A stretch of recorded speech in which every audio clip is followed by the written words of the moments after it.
জয় রাধে, জয় নিতাই চৈতন্য। আশা করি সবাই খুব ভালো আছেন এবং সুস্থ আছেন। আমরা ইতিমধ্যে স্নানযাত্রা 2024 সম্পর্কে বিস্তারিত ভিডিও আপনাদেরকে দিয়েছি এবং যেই দিন স্নানযাত্রা ওই দিন থেকে শুরু হচ্ছে অম্বুবাচী। এই অম্বুবাচীর আসল ডেসক্রিপশান বা ডেফিনেশান কি, অম্বুবাচীর বিষয়বস্তুটা কি সেটি আমরা জানব। তার সাথে সাথে কেন এই 3 দিন আমরা বিশেষ 3-4টি কাজ আমরা করি না বা করতে নেই কেন, এবং অবশ্যই অম্বুবাচীর এক্স্যাক্টলি পঞ্জিকা মতে সময় ভারত বাংলাদেশে। তার সঙ্গে সঙ্গে আমরা এই দিন অম্বুবাচীর দিন স্নানযাত্রায় কী কী করব কী কী করব না এর একটি বিশেষ বিস্তারণ এই ভিডিওর মধ্যে আপনাদেরকে দিতে চলেছি।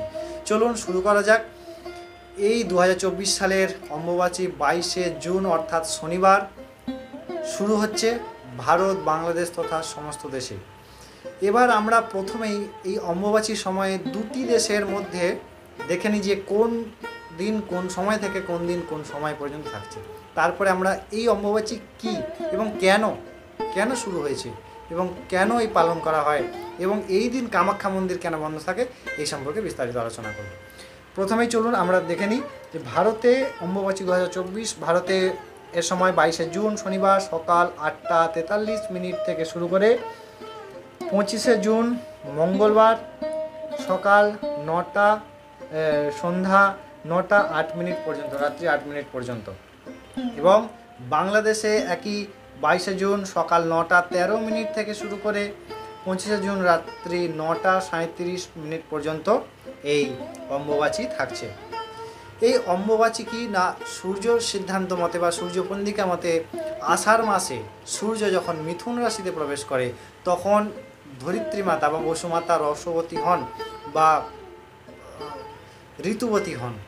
তো এই কারণেই আমরা ধরিত্রী মাতার খনন, কৃষিকাজ অর্থাৎ ভূমি খনন জাতীয় কাজকর্মগুলো বন্ধ রাখি। অবশ্যই এই 3 দিন আপনারা নিরামিষ গ্রহণ করব, আমিষ গ্রহণ করব না। এবং এই 3টি দিন অত্যন্ত গুরুত্বপূর্ণ এবং অত্যন্ত শক্তিশালী। যারা তন্ত্র উপাসনা করেন শাক্ত মতে তাদের কাছে কামাখ্যা মন্দির এই কারণে এই 3 দিন বন্ধ থাকেন, কারণ মা সাক্ষাৎ ঋতুবতী হন, তাই কারণে মন্দির বন্ধ থাকে। তো এই বিষয়টিও যদি আমরা আরও বিস্তারিত আলোচনা করি, তার পরিপ্রেক্ষিতে একটি বিষয় আছে যে মা তিনি সবার মা।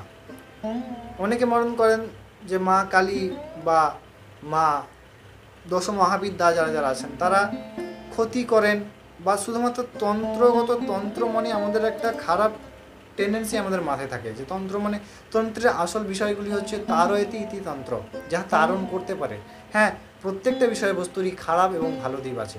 যেমন তন্ত্র মতে অনেক সাধনা হয়, অনেক ক্রিয়া হয়, যেমন বিচ্ছেদ, উচ্চাটন, স্তম্ভন ইত্যাদি, মারণ ইত্যাদি ইত্যাদি ক্রিয়াগুলিও হয়। তেমন এইগুলিকে ব্যবহার করেও আমরা অনেক খারাপ কাজগুলিকেও আটকাতে পারি।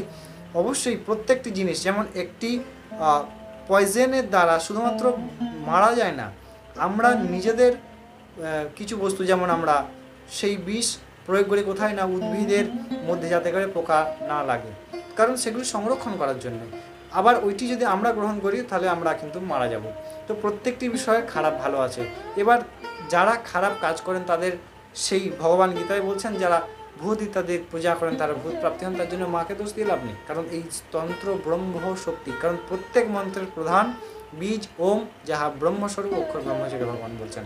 তো প্রত্যেকটি মন্ত্রই ওম ছাড়া কাজ হয় না।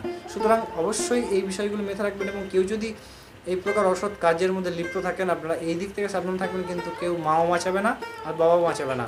কারণ ভগবান আমাদেরকে সৃষ্টি করেছেন আমাদেরকে সঠিক পথে চলানোর জন্য। হ্যাঁ, খারাপ জিনিস থাকবে, তা বলে খারাপ জিনিসটা আমাদেরকে বিষ আছে, অমৃত আছে, ফল আছে, মদ আছে, তো আমাদের উপর ডিসাইড করেছে আমরা কোনটি খাবো।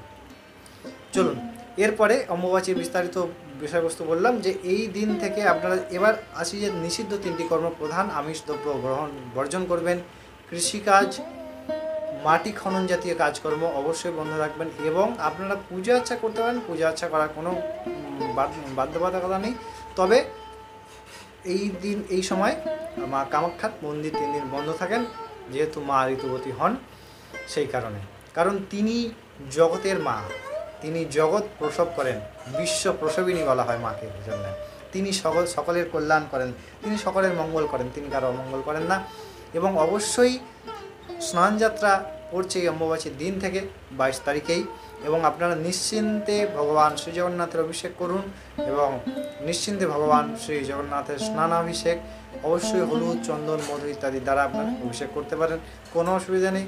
আশা করি তথ্যগুলি অবশ্যই মাথায় রাখবেন এবং অবশ্যই এই 3 দিন আপনারা প্রত্যেকে নিজের গুরু প্রদত্ত যে ইষ্টমন্ত্র এবং আপনাদের যে আরাধনা সেগুলি বেশি বেশি করে প্রচেষ্টা করুন। এই সময় এই প্রভাব আরও বেশি আমাদের উপর কার্যকরী হয়। ততক্ষণ ভালো থাকবেন, সুস্থ থাকবেন। আবার পরবর্তী ইভেন্টস নিয়ে আমরা ফিরে আসছি, আবার প্রত্যেকটি বারবত উপবাস এবং তার সাথে প্রাত্যহিক শ্রীমদ্ ভগবদ্গীতা কথামৃত আপনাদের জন্য থাকে। অনেক ভালো থাকবেন।